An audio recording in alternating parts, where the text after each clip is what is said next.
Very grateful to everyone who has spared time to attend this event.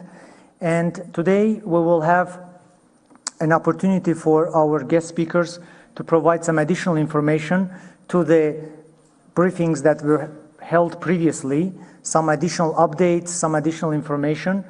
We have also prepared a short movie for you, a documentary movie.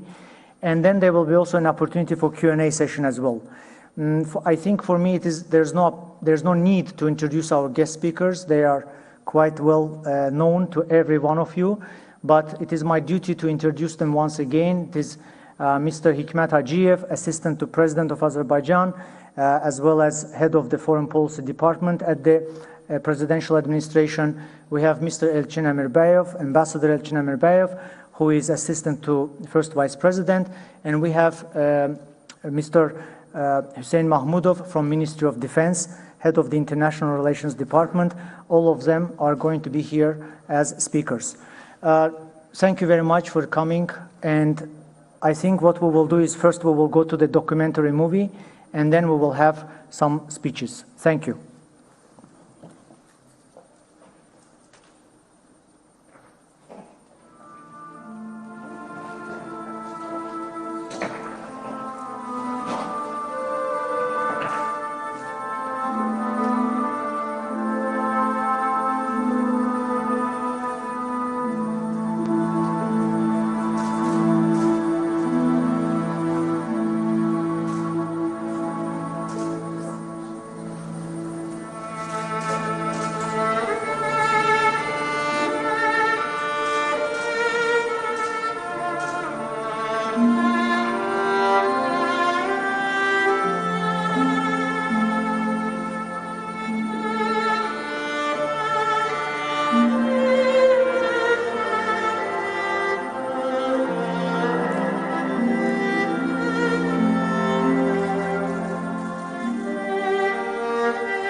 Okay, so this is very sad documentary, and generally the conflict in the past few weeks has been a very traumatic event for many of us in the society. Hikmət Müəllim, perhaps I will start by passing the floor to you, because you are in the epicenter of many events, and you will provide us with some important statistical information, which later on can turn into a discussion as well. The floor is yours. Thank you, Faris Müəllim, and thank you, AJ University, for hosting this event, and also thank you for our diplomatic corps for being together with us. Indeed, it's also very difficult for me to speak after listening to the video, and all of you have also witnessed on the ground. I also take this opportunity to express our thanks for our diplomatic community and our ambassadors on Saturday morning, and with a short call you joined us and you visited, and you also shared with the sorrow of Azerbaijani people, and by your visit you also expressed your condolences to Azerbaijani people on the ground, and especially in the second attack to Ganja city of Azerbaijan. I would also encourage all our diplomatic community in our future activities, God forbid, hopefully it not happen, but in such cases, your solidarity with Azerbaijani people, I believe, will also be highly appreciated. I wanted to provide you with additional further information about the situation on the ground, and also you may have some questions, and I will also be glad to answer them. And as everybody sees that the war unleashed by Armenia against an Azerbaijani people continues, and battleground gains by Azerbaijani armed forces have caused sense of misorientation, and Armenia continues to attack Azerbaijani civilians and Azerbaijani cities and villages. And as of 19th October, 59 Azerbaijani civilians have been killed, 279 civilians are seriously wounded. More than 300 civilian facilities and nearly 2,000 houses and buildings have been destroyed. Even hospitals, medical facilities, ambulances, schools and kindergartens are also not spared. On October 10th, as everybody knows, as a sign of goodwill, Azerbaijan has agreed for the humanitarian truce mediated by Russian Federation.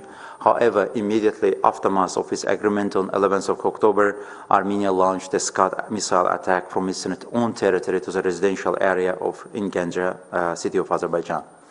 On 17th October, Armenia hit a residential area in Ganja with a rocket for the second time. As a result, 13 civilians were killed and 14 are wounded. And as everybody knows, that Ganja is far away from the seat of military operations, and there was no military necessity to attack Ganja. And also, you have also witnessed that in the vicinity of these residential areas, no military facilities or no military objects. Armenia also launched their missiles against the Mingechevir city of Azerbaijan, and the city hosts a Mingechevir Dam and hydropower station, as well as Azerbaijan thermal water plant.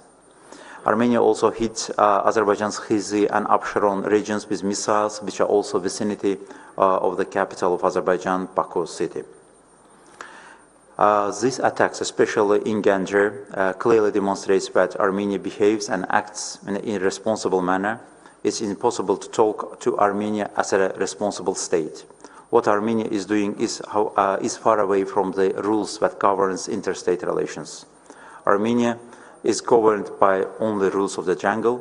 Armenia, we do always consider Armenia as a failed state, but we now consider Armenia as a rogue state. They are fighting against babies, children, and civilians. What happened in Ganja is a clear violation of the basic human rights and right to live. As a state committing such acts cannot in a position to position itself as a democratic or defender of human rights, Armenia at the government level pursues a policy of terror against the civilian population of Azerbaijan. Of course, we highly appreciate international condemnation of the attacks that have been committed by Armenia against Azerbaijani civilians. And they thought that by targeting Azerbaijani civilians, they can break the will of determination of Azerbaijani people, but they're absolutely wrong. This makes us even more stronger and determined and united around our sacred mission. And Azerbaijani people is demanding a justice. This justice is also liberation of Azerbaijan's territories from the occupation. As you know, that Azerbaijan also agreed for humanitarian truce for the second time on the 10th of October, mediated by the President of France, Monsieur Macron. However, Again, immediately after the agreement, Armenia violated it. On the first day of truce, 229 shells were fired against 5 districts of Azerbaijan, including Hizı. We have also missed, and we also provided this operational information to French side because this initiative comes from their side. And when this truce has been launched, immediately Armenian forces tried to regroup their forces and tried to bring additional forces from the territory of Armenia and tried to dig new trenches and strengthen the positions. And they also tried to bring additional ammunition to attack the positions of Azerbaijan armed forces and to capture already liberated territories. This once again demonstrates their true intention. And yesterday, they even aired 2 Su-25s, attacked the positions of Azerbaijan, and one was hit in the air. We don't have any problem, as it was mentioned and highlighted by my president. Azerbaijan doesn't fight with Armenian people or civilians. It's not in a policy of Azerbaijan. Azerbaijani community of Nagorno-Karabakh, even before this escalation, had always appealed to Armenian side for peaceful coexistence and dialogue. Unfortunately, our such appeals were always ignored. Armenian side didn't only just ignore this call, even denied the existence of Azerbaijani community of Nagorno-Karabakh. They always also denied the rights of Azerbaijani IDPs and refugees who have been ethnically cleansed from our occupied territories. We once again reiterating our call for dialogue between Armenian and Azerbaijani community of Nagorno-Karabakh. And we're also seeing silly ideas and statements still by the high political military leadership of Armenia. Now they're coming up yet another absurd idea, secession for salvation. It has nothing to do with Armenian-Azerbaijan conflict. And it's also yet another dangerous idea that also undermines future perspectives for the negotiations and to have a peaceful resolution of this conflict. And it's yet another absurd idea that aims to destroy the negotiation process. Armenian side also claims about an existential threat. And these videos once again demonstrates that people of Azerbaijan are facing the existential threat as a result of the missile attacks of Armenia against Azerbaijani cities. And it's an indiscriminate and deliberate missile attacks with the sole purpose to kill Azerbaijani civilians as much as they can. There is no other name to call it. For Azerbaijani people actually facing with the fact of existential threat from the side of Armenia. And Azerbaijani armed forces, and we are trying to support with the humanitarian truce, but once Azerbaijan has been attacked, we are obliged to respond to such provocations of Armenia, to protect our military personnel, in the meantime to ensure security and safety of Azerbaijani civilians. Just today, and since yesterday and today is also continued, 5 districts of Azerbaijan struck by 229 artillery shells, 3 missiles and 1 drone attack. Tartar, 160 artillery shells. Ağdam, 63 artillery shells. Goranboy, 6 artillery shells. Town of Horadiz in Fuzuli, 1 UAE, it was shot down in the air. Hizı, 1 missile was neutralized yesterday. And Poladlı village of Ağcabədi, 2 missiles landed in an empty place. Once again, reiterating the figures that so far we have killed civilians 59 and missing civilians 2. Wounded civilians 279.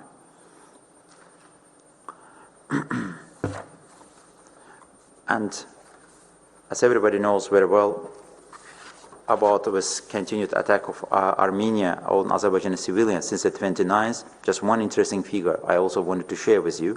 Approximately number of the artillery shells and missiles landed to the all civilian objects and residential areas and cities and villages of Azerbaijan is 24,000 2073. Almost 25,000 different artillery shells have been landed to the territory of Azerbaijan. In general, damaged property 2,088, private houses 1,046, completely destroyed houses 243. Damaged 1,063. And also some monuments and also state property has also been seriously damaged. Modern international law, particularly international humanitarian law, calls for the principle of distinction between military objects and also civilian facilities, between combatants and civilians. As we know, there is no such a distinction in the actions of Armenian armed forces. The heart of international humanitarian law is principle of distinction, according to which the parties to the conflict must at all times distinguish between civilians and combatants. Armed attacks may only be directed against combatants and cannot be directed against civilians. Further, there exists an international law prohibition attacking persons recognized to be hors de combat and a rule that civilians protected from attack unless and until they take a direct part in hostilities. Hague Regulation attached to the Convention respecting the law and customs of law 1907 prohibits the attack or bombardment by whatever means of towns, villages, dwellings, buildings which are undefended. Additional Protocol 1 to the Geneva Convention. Additional Protocol 1 to the Geneva Convention of 1949 states that in order to ensure respectful and protection of the civilian population and civilian objects, the parties to the conflict shall at all times distinguish between the civilian population and combatants and between civilians and military objects.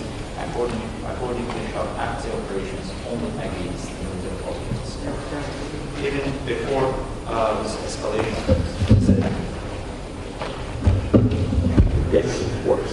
Even before this escalation, and we have prepared comprehensive document, report on the war crimes in the occupied territories of the Republic of Azerbaijan and the Republic of Armenia's responsibility.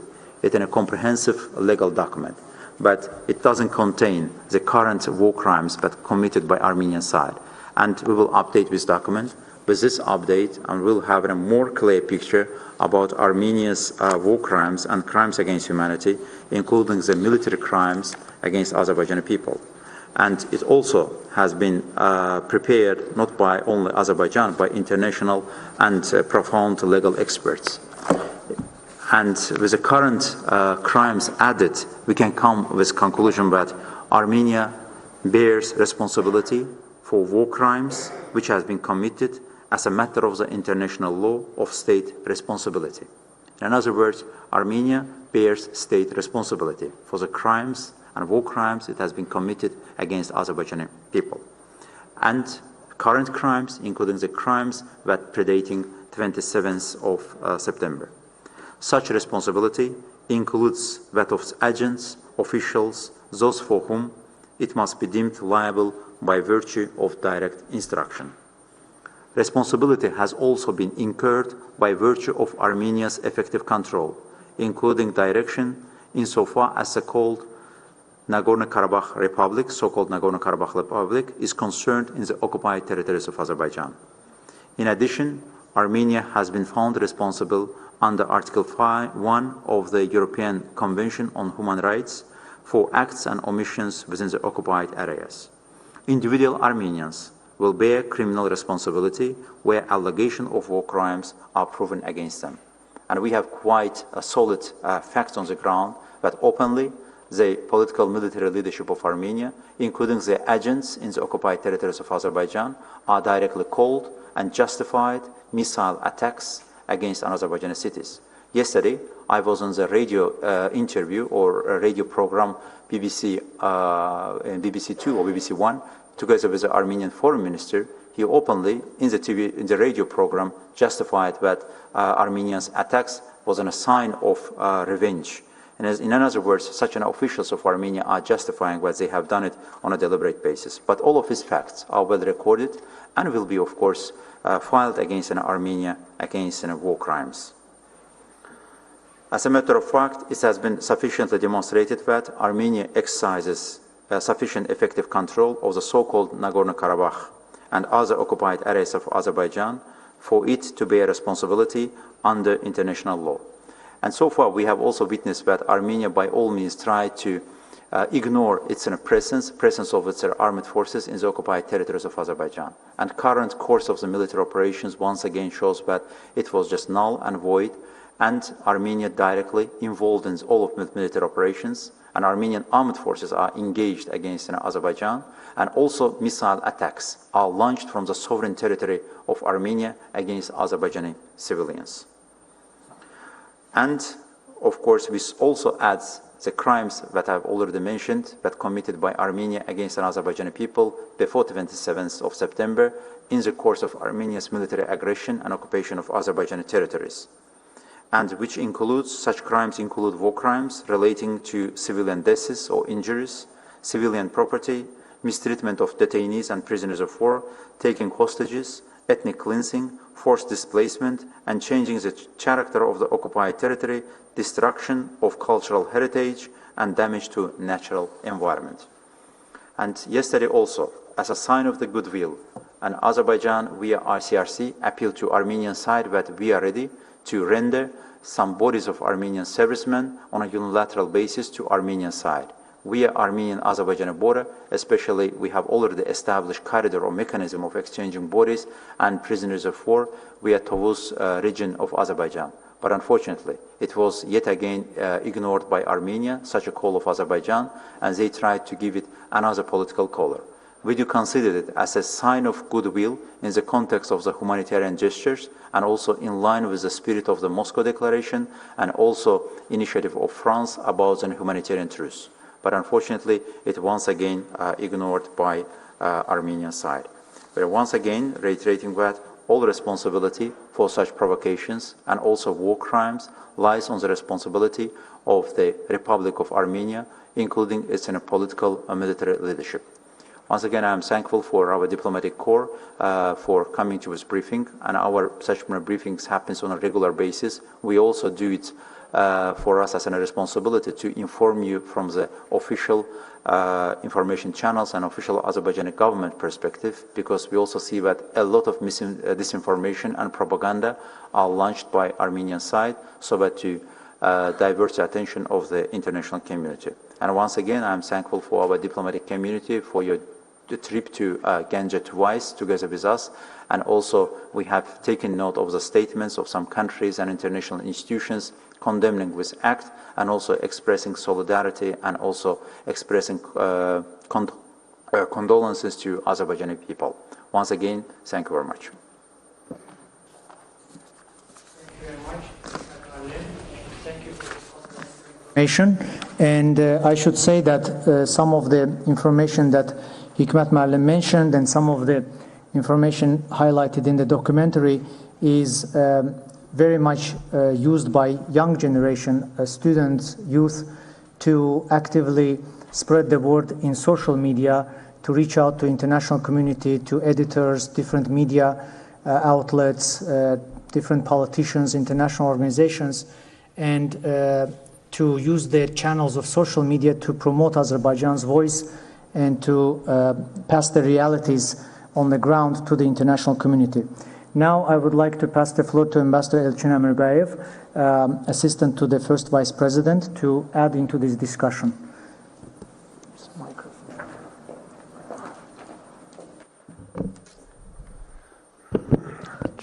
Thank you very much, ladies and gentlemen, excellencies. It's a pleasure to see you all here, and thank you for attending this briefing. And I think that Mr. Hacıyev has made a very clear point about the position of Azerbaijan to what has happened. I think this, I just want to add a couple of points which would supplement to what was said. If we look at this heartbreaking video footage, and if we just realize how dreadful this sheer figures of human loss are, we should just put the question to us, what is the reason for all of this? And of course, the reason for all of this tragedy, destruction, and mass loss of human life is the fact that almost 27 years ago, this war has been imposed on Azerbaijan. This military aggression has been imposed to Azerbaijan. Azerbaijan faced ethnic cleansing on a large portion of its territory. And after having ethnically cleansed almost 20% of internationally recognized territory of Azerbaijan, Armenia started to legitimize this and started the process of settlements, changing the geographical names, and has been engaged in all sorts of illegal economic activities in these territories, all of which contradicts, of course, international law international humanitarian law, and Mr. Hacıyev was very explicit in mentioning in which particular concrete ways. And I think that why we are sitting today and discussing these tragic events that shook Azerbaijani society, be it in Ganja or in Terter or elsewhere, is because it has been possible for Armenia to continue with these illegal policies with total impunity. Azerbaijan has waited for so many years that international law finally will be restored, and that the territorial integrity and sovereignty of Azerbaijan will be restored, and that all those displaced people and refugees will be given back their right to go back to their homes. And unfortunately, all these mediation efforts and all the efforts of the broader international community have not led to any result. And I think that the reason for that was because the actions of Armenia were not met with adequate response by international community. And this sense of impunity has evolved into a certain sense of permissiveness. And of course, impunity basically is the most cruel thing, because it allows you and it induces you to continue to do wrong. And this wrong was continued by Armenia because they were sure that they can get away with all these crimes and nothing will happen. And I think that this illusion, this of course brings me to the notion of illusion, because what Mr. Hacıyev mentioned as a new invention by Pashinyan on this, secession for salvation, it is a clear manifestation that basically Armenia is in and the leadership of Armenia is in a desperate impasse, because they have cornered themselves into this situation by continuing, war crimes, by continuing, occupying illegally the territories of another sovereign state. And when they were, beaten up at the battlefield, they started to target innocent, peaceful civilian population. They have, resorted to the so-called collective punishment acts, which are, according to the Geneva Conventions of 1949, qualified as a crime of war. And of course, Pashinyan, having put himself in line with all the predecessors of his, also war criminals like Kocheryan, Sarkisyan, who committed the Khojaly Genocide Act against Azerbaijan in 1992, I think he is desperately now looking for an exit. And unfortunately, I think this illusion, I think Ralph Emerson said once that illusion is the most dangerous thing, because you cannot basically realize what is the reality on the ground. So the sooner he shakes off this illusion, the better off would be Armenia and the Armenian people, who basically will sooner or later ask him for all that he has done. Also, like the Azerbaijani people, will hold him responsible. So I think that it was clearly mentioned that despite all this tragedy and all these atrocities committed by armed forces of Armenia in Azerbaijani territories, the leadership of Azerbaijan on numerous occasions has reconfirmed its readiness and willingness to engage for the resumption of this search for peace. And that is exactly the reason why the proposals and invitations of Russian and French presidents were, of course, welcomed by Azerbaijan, and we did our part. We expressed our political will, and we actually agreed to this humanitarian truce.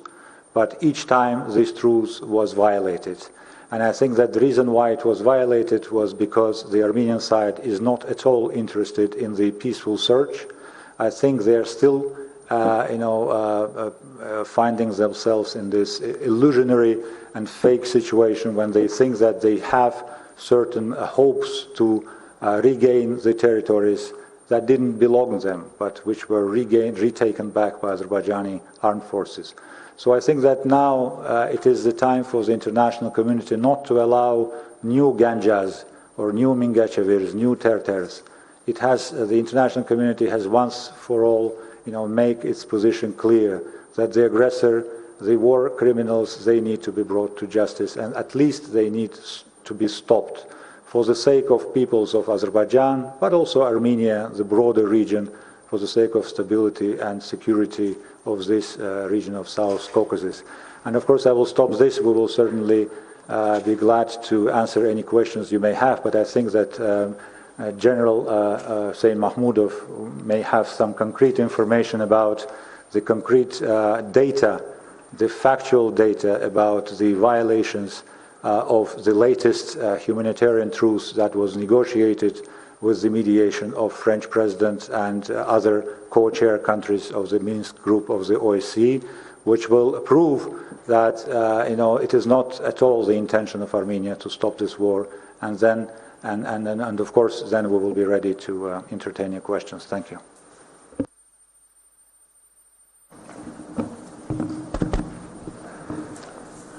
Thank you. Ladies and gentlemen, dear representatives of diplomatic corps, dear defense attaches, good afternoon. I would like mainly to focus on the facts of violation of ceasefire regime that was introduced from midnight 18 of October. As it happened last time, this time again, Armenia immediately broke this ceasefire. I would like to make a point that Armenian forces, Armenian side, always trying to use this opportunity of ceasefire regime in order to regroup their troops, to engage with fire our positions, and the main goal to retake already lost territories, to retake control over the tactical and strategic high grounds in order to create conditions for the next aggressive actions against positions of Azerbaijani armed forces. And what happened starting from midnight 18 October, I would like to be more precise, that's why I will give you the timeline. And I will name the districts to which directions this kind of violation happened. Just 2 minutes past midnight on 18 October, Armenian troops tried to engage our positions in Jabrail and Hadrut directions. 5 minutes past midnight until 4 o'clock in the morning, they vigorously try to escalate situation on international border between Azerbaijan and Armenia, engaging our positions in Gədəbəy and Tovuz regions.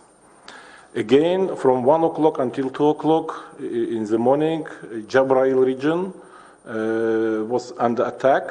They tried to engage their firepower, and they tried to engage sort of counter-attack on our positions in Jabrail region. The same happened overnight in Fizuli direction. During that night, Armenian side did not hesitate to put harm on civilian population, and they were shelling Agdam, Goranboy villages of Azerbaijan. In the morning, from 7 to 9 o'clock, they tried to engage our troops in Agdara, Fizuli, Hadrut, and Jabrail region. As you see, all the time I mentioned Jabrail. Their main concern, they would like to retake in that region all lost positions, but our armed forces, our units, stood firm, and they suppressed any attempts from enemy side, and in numerous occasions we forced them to flee the battleground. I can continue all the time, Fizuli, Goranboy, Hadrut, Jabrail, on these directions. We witnessed, we monitored movement of enemy troops and with their attempts, as I mentioned, to retake control over the lost territories. During and after 1400, October 18, the enemy repeatedly broke the truce. Repeatedly, I don't have to mention all of them here, which led to retaliatory counterattacks of Azerbaijani army into the enemy lines of defense, and we forced the enemy to retreat. During these events, during these facts of violation of humanitarian ceasefire regime, Armenian side mainly used firearms, mortars, artillery systems. At one point, they engaged close air support means by flying their Su-25 attack aircraft over Jabrail region of Azerbaijan. This aircraft was trying to engage our troops, but it was shot down by air defense units of Azerbaijani armed forces. As of now, the operation situation is under full control of our forces along the entire front line.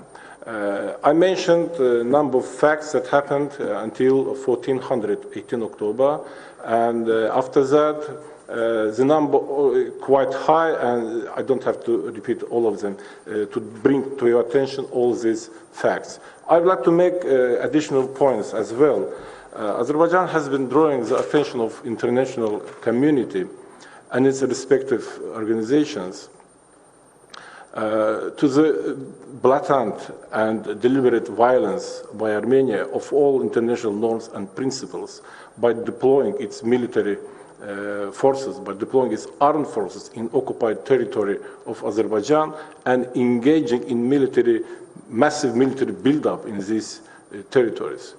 And during these counter-offensive operations, the continuation of these counter-offensive operations, the amount of destroyed military hardware, of any military hardware, once again proved and showed the scale of this militarization that happened in territory of Azerbaijan, with the one pursued goal to solidify this unlawful occupation, this unlawful regime, so-called Nagorno-Karabakh Republic. And I would like to bring your attention the next some figures.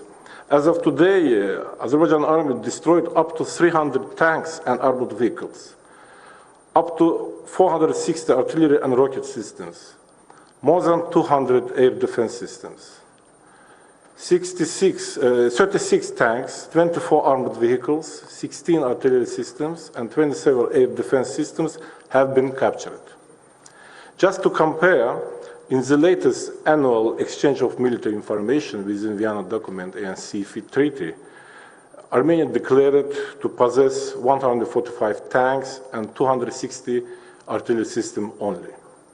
So those figures, the comparative figures, they speak for themselves. I'd like to use this opportunity to say that, once again, to say that armed forces of Azerbaijan distinguish between civilian population and combatant. And we make every effort to put no harm to civilians, acting in accordance with international humanitarian law. But vice versa, on the contrary, Armenia and Armenian armed forces openly launched an attacks against civilian populations, against sleeping cities. What happened in Ganja, we all witnessed with your own eyes. And I think what happened in Ganja already went to history book as I think it's first time this type of ballistic missiles were used against cities, against civilian populations.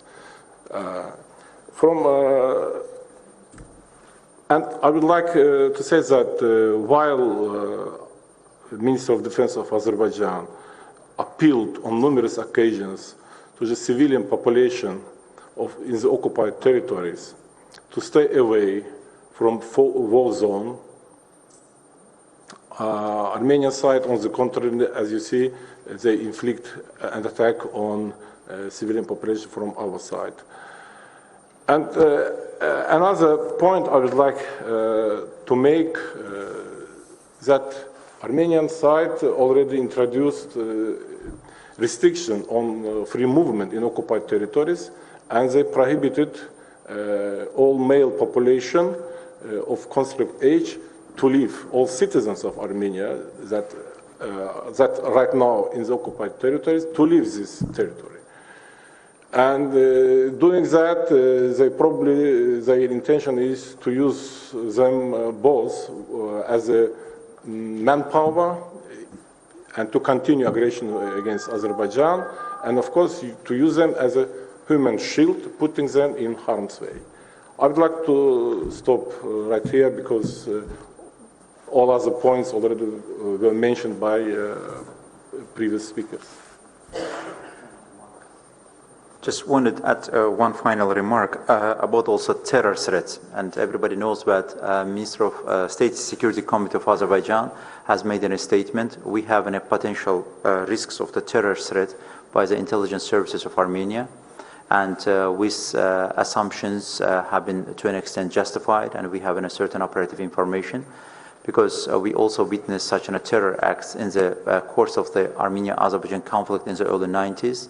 And Armenian intelligence services conducted terror operations in the territory of Azerbaijan, especially in Baku city and other cities of Azerbaijan, mainly targeting public transport. Therefore, we have appealed to Azerbaijani nationals to put extraordinary cautionary measures in case of something suspicious, to take all necessary measures and to inform law enforcement agencies. And as for the diplomatic community, our intelligence services and law enforcement agencies are also taking all proper actions to ensure safety and security of the diplomatic corps in Azerbaijan. And also our Minister of Foreign Affairs made today in a statement with regard to potential terror risks to the diplomatic community of Azerbaijan and embassies and embassy staff, including the private businesses of Azerbaijan, which carries the brand name of Azerbaijan outside the territory of Azerbaijan. Therefore, we are also appealed to countries, including the bilateral cooperation mechanisms to appropriate countries, that they should also raise security level of Azerbaijan's diplomatic missions. And once again, I would like to reiterate, as it was also on many occasions highlighted by my president, we don't have any military objects or targets within the sovereign territory of Armenia. It's not a policy of Azerbaijan. We know that Armenia knocking different doors or appealing different countries or trying to enlarge the geographic scope of this conflict. Once again, Azerbaijan's armed forces are operating within the perimeters of Azerbaijan's sovereign territories to ensure liberation of our territories and also to ensure security and safety of our civilians. In the meantime, we are also supporting comprehensive negotiation process for the resolution of this conflict. But it should be very comprehensive and with the sole goal of having complete resolution of this conflict. Once again, all of this development shows that we cannot afford to preserve this conflict for future generations. Now it's in a momentum, now it's an opportunity. We also appealing to the international community to galvanize all our efforts and to exhort even additional political weight and effort to have comprehensive resolution for this conflict. Still, we are concerned about the mercenaries.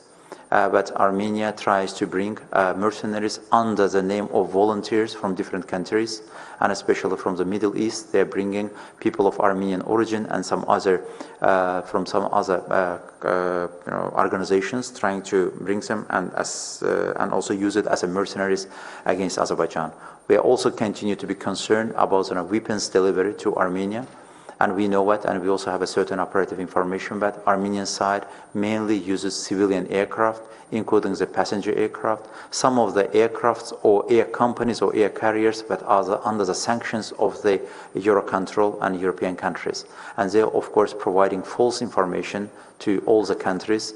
But of course, the countries are perceiving it as a civilian aircraft, but they are in violation of the Chicago Convention and international civil aviation organization rules and regulations. They are bringing with additional ammunition. We are also appealing to the countries that to raise within a control within their internal system that they should use different black market mechanisms, including the Armenian diaspora representatives and their financial means to purchase and bring with additional weapons or missile systems. According to our information, their focus is about missile systems, especially Smersh missile systems. Therefore, by bringing with Smersh missiles, they're killing Azerbaijani civilians. Therefore, let's clear our conscience in front of the Azerbaijani civilians, because once we weapons delivered to Armenia, they will use it against Azerbaijani civilians. And once again, I wanted to reiterate this call to wider international community. Thank you. If you have other questions, with my colleagues, we'll be glad to answer. Thank you, gentlemen, for this very valuable information. Since we are located at the university, I should say that the last 3-4 weeks have been very special weeks for young population, young generation, people who have been brought up in times of occupation and this seeing flood of refugees and horror of Karabakh conflict, so many young people are quite excited about the liberation of some of the provinces, and many students are writing to us asking to somehow help with charity projects, with development projects. Many young people are very much looking forward to help with the rebuilding of these areas. In fact, several of our students and faculty members have even proposed to open some sort of a branches of ADA University or some other school system in liberated areas to help these communities to rebuild. So I am very actively seeing this drive among young population, and they are very excited and hopeful that things will be very good for this region. We have a microphone and we have opportunity for question and answer session. If some of you would like to raise a question or give a comment or clarify some issue, please raise your hand and the volunteer will come with a microphone.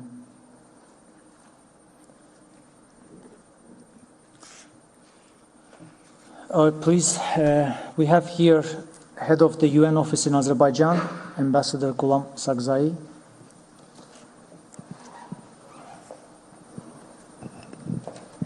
Thank you, Mr. Hacıyevin and Mr. Amirbayev and Mr.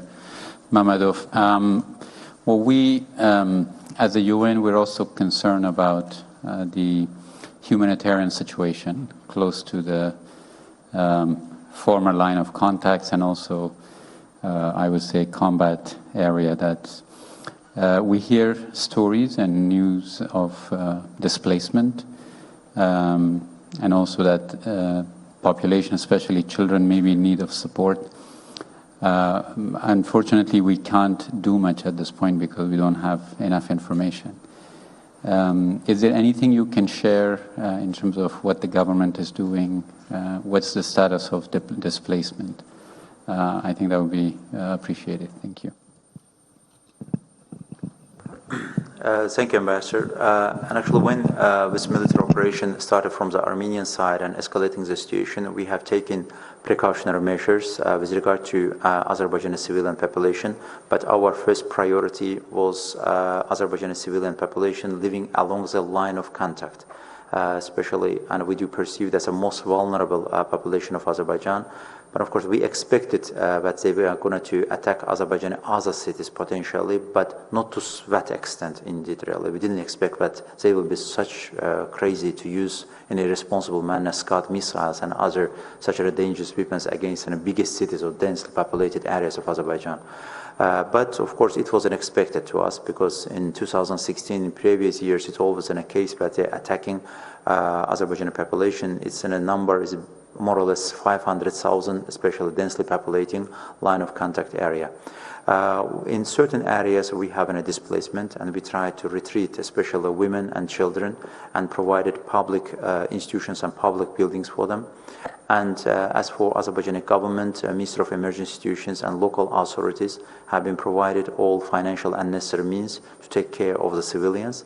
And there are some individual charity efforts as well by Azerbaijani nationals, by some international institutions they are doing, but we have been appealed by some institutions. Currently, we don't have any particular need or necessity, but of course, we are in consultation with the United Nations and your offices. We had a discussion on this issue and with an ICRC. If there is a specific need, of course, we are ready for this further discussion and consultation. But currently, we don't see any particular need, and by virtue of our own potential, we are covering and safety and also providing all necessary means to Azerbaijani civilians. Thank you. Questions or comments? Yes, Ambassador Elçin Amirbayev would like to make addition. Thank you, Vice Rector. Just one small point with regard to the announcement made by Mr. Hacıyev, and this regards the terrorist threat. I think that this information on our part should be taken very seriously, because we have all grounds to believe that the adversary, which has been put in a very difficult situation on the battlefield, has mobilized all means, including diaspora circles, but also some other parts of bigger Armenian entity. And I think that the fact that in the 80s and 70s, the prominent Armenian terrorist organizations, the most prominent of which was Asala, have produced more than 230 terrorist acts in more than 20 countries.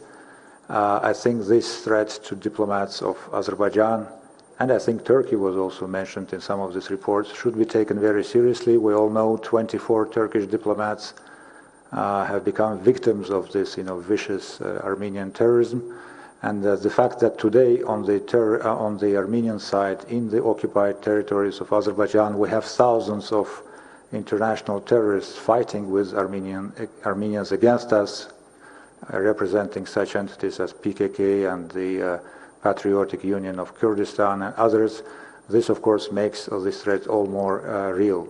So I think that we hope that all those countries where diplomatic missions of Azerbaijan function, the host countries, in accordance with the obligations that fall on them by the Vienna Convention of 1961, will be in close touch with our diplomatic missions and would do whatever it takes to avoid the repetition of these tragic events in the past, because the behavior of Armenian adversaries is becoming more and more irrational because of the sense of despair, hopelessness. And I think that what I mentioned at the beginning, that the main reason, the continuing occupation, which has become a malignant tumor in the whole region, it should be addressed so that we don't face this kind of situations. Thank you.